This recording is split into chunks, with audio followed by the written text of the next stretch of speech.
Alright, here's my overall opinion on the game. It receives a lot of unnecessary hate, and I would rank it as probably the best Call of Duty on the PlayStation 4 and Xbox One era, because let's be real, it doesn't really have that much competition, to be honest with you. Its only real competition is Black Ops 3. Other than that, it doesn't really have competition. It's easily better than Black Ops 4. It's easily better than Infinite Warfare. It's way better than Advanced Warfare. And it's better than Ghosts. But, with that all being said, I really enjoy the game. But, it really missed a lot of opportunities as well to capitalize on. Here's what I mean by that. Call of Duty World War II was just a way to cash on the nostalgia of the old fans while pleasing the new fans and screwing over the old fans. That's how I feel. The game sold incredibly well, and that shows, because, the older fans like me, the COD OGs, we were excited to see it go back to World War II, because it hadn't been back in World War II since 10 years ago, when it came out in 2017. Wait, more than 10 years, 11 years ago. Wait. No, yeah, because technically it was 2017. So, yeah, like 9 years ago was the last time it was... Wait, really? Yeah, like 9 years ago was the last time the series was in World War II. So, with World at War, which was a great game, a lot of COD OGs like me consider it their favorite one, and the best Call of Duty by far, were very excited about this game. Alright? But only to get slapped in the face by Sledgehammer when the game came out. Let me be real with you guys. When the game came out, it was a fucking train wreck. Okay? This game had bugs. Headquarters didn't even fucking work. The story was filled with SJW bullshit. But we're going to get into that in a different video. That's another video for another time. But the perk system was ass. They made it some division system, which is kind of a way of having specialists, but old-timey kind of, and way more grounded in reality. But let's be real, it fell flat on its face, because unlike Battlefield, divisions in COD don't really work.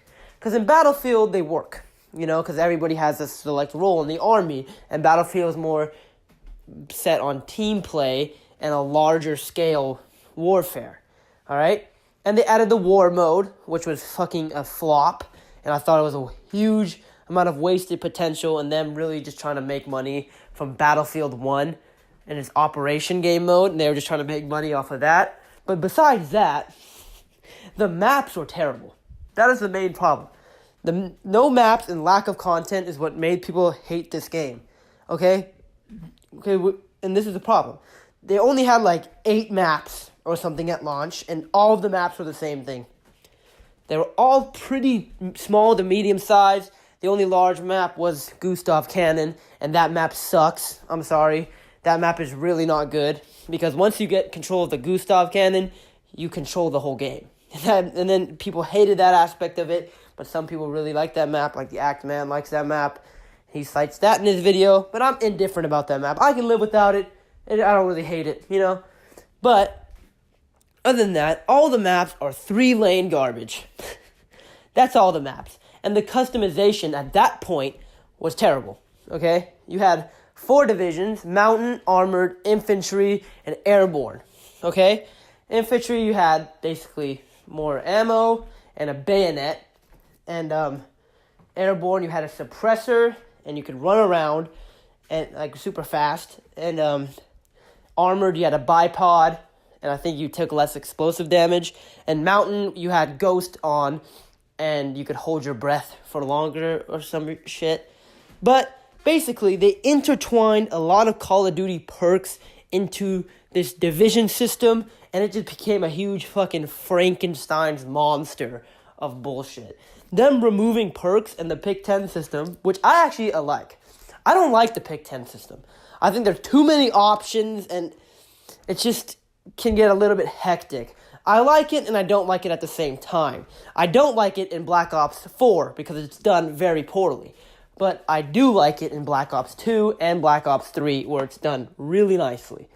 But that all being said, that's different in-depth Call of Duty video. But in this one, we look at the division system and how bad it was. Okay, so you had a huge Frankenstein monster of old Call of Duty perks and perks that were cut from the game, and you only had one perk, requisitions is what they called them, or whatever the fuck they were called. And they were, or basic trainings. That's what they were called, basic trainings. Think about Battlefield again. But the basic trainings were fucking stupid. Okay? There was only like a handful of them that were useful, and the rest were so situational. They were like World at War perks. World at War had like a couple good perks that you would throw on every class, and then the rest of them were just so situational, nobody used them. Okay? I'm not going to World at War. Great game. But yeah. It just had so many useless basic trainings and only a handful of good ones. Like Scoped was a good one. And later on, they added some other good ones. But other than that, there really wasn't anything. And the customization was so limited and streamlined, it would take you 5 minutes to make a class. What I used to like about the old Call of Duties, and even up until Black Ops 3 really, you really had to think about the class setup. Because you had so many options, and they really affected your playstyle. And they didn't have that in Call of Duty World War II. In Call of Duty World War II, you'd click 1, 2, 3. You're done with your class. That's it. There was no wacky setups. There's nothing like that where you could just experiment. And it kind of took the sandbox element of the custom classes away. And that's why a lot of people at launch hated it. They hate how restrictive it was. They hate how certain guns didn't have certain attachments, how assault rifles didn't have this, submachine guns didn't have that, and stuff of that nature. And I can understand that, because that was really a horrible decision. But I think you should judge a game based on its whole life cycle as opposed to just its first couple months. But I do kind of see the flaw in that. As a AAA game, you should be complete at launch, and I 100% advocate for that. But sometimes some shit goes wrong, especially when you work for Activision, and especially when you're Sledgehammer, which in my opinion is the guinea pig of Call of Duty developers, because in my opinion, they did not want to make a World War II game. Okay?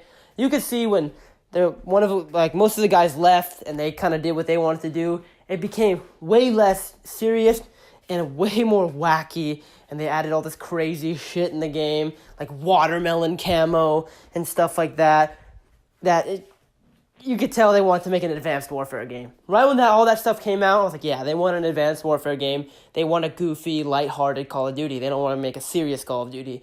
And Sledgehammer just didn't have the balls to make an insane game. And it's hard to do that in the climate that we live in today. But now let's get into the positives. I didn't play the campaign because I don't like SJW bullshit. So, the positives I like in this map is the wackiness. I usually like my World War II games to be more serious, but in this aspect, I didn't mind a lighthearted take on it. It was only in the multiplayer, so I didn't care. I would have much rather preferred a more serious, darker tone, but we already had World at War, and COD World War II did not want to be World at War. They wanted to be a fun and hip and lighthearted take on it. And I didn't hate that, but I didn't necessarily love it either. I would have preferred it to be more serious. But with that all being said, I enjoyed the customization after the March update that really made a lot of things different, fixed headquarters, fixed a bunch of the glitches, and legit made this a good Call of Duty. At the end of the day, I love the time to kill, and I love the customization after that. I hate that there's no perks, but I like the costumes for your characters. I love the camos for your gun, and I loved everything like that. And you could legit get it from playing the game, and the supply drop system wasn't bad because you could do these assignments, these special orders, and you could get rare supply drops and stuff pretty easily. It really wasn't that hard. It wasn't as easy as an Infinity Ward's Call of Duties, but it wasn't as horrible as like Treyarch's Call of Duties. So I really enjoyed the supply drop system, and I loved the customization after March. It was good, and I love the gun roster. The gun roster in this game was the best we've had in a while because they're real guns. In my opinion, it's the best we've had since Ghost. Because I like my guns to be like real in shooter games. I don't like fake guns because I feel like you can't really make an attachment to them. You know, there's nothing you can really get interested in because they're fake. They're not real. I'm like, hey, the MP40, iconic. STG, iconic. Scar H, iconic. M16, iconic. You know, if you have stuff like that, you can really everybody knows it. When I play Black Ops 4, I'm just like, yeah, that gun is pretty sick. It looks like an AK. It's just stuff like that, and I don't really like that about Black Ops 4 and the fake guns and all this shit. I like the real guns that people can say, oh yeah, I want that STG and stuff like that. That's just my logic on there. And the maps on the DLC got a little bit better. Like V2, there's some verticality to it, but they're not like OG Call of Duty amazing maps, but they're average. They're very, very average maps, and they're better than the ones the game launched with. And the game ended with a lot of content, really. You had all these operations that I loved. I think the operations were fantastic, and that was really a good addition. I love the operations. They added a lot of free DLC content, albeit locked behind supply drops. I wish that wasn't the case. I wish you could do challenges for it. But it was pretty easy to get COD credits and buy armory credits, as they call them, and buy through them if you just played the game. If you played the game, you would have enough armory credits to buy your favorite collection, or maybe 2 or 3 of them. So I really enjoyed that. The operations are great. They're not like in Black Ops 4, where you have to put 100 hours in to just get certain things, and this bootleg battle pass they have. It kind of had its own character to it. The operations added cool camos, cool costumes, new weapons.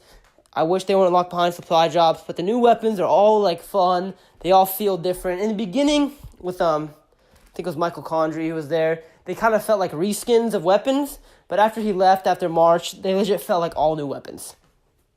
And it was great. I love the Dunkirk map. I love the special orders where you could get the weapons anyway, so you wouldn't even have to spend money. So that was great. This game was very consumer friendly, and playing it again and comparing it to Black Ops 4 really just wanted me to make this video to reminisce on how consumer friendly it was. This game was great, guys. It's really underrated, and I hope you guys liked this video. And if you did, leave a like. I recommend you go back to COD World War II and check it out. And with that all being said, this is your boy Cameron. Thank you all for watching. I'm out.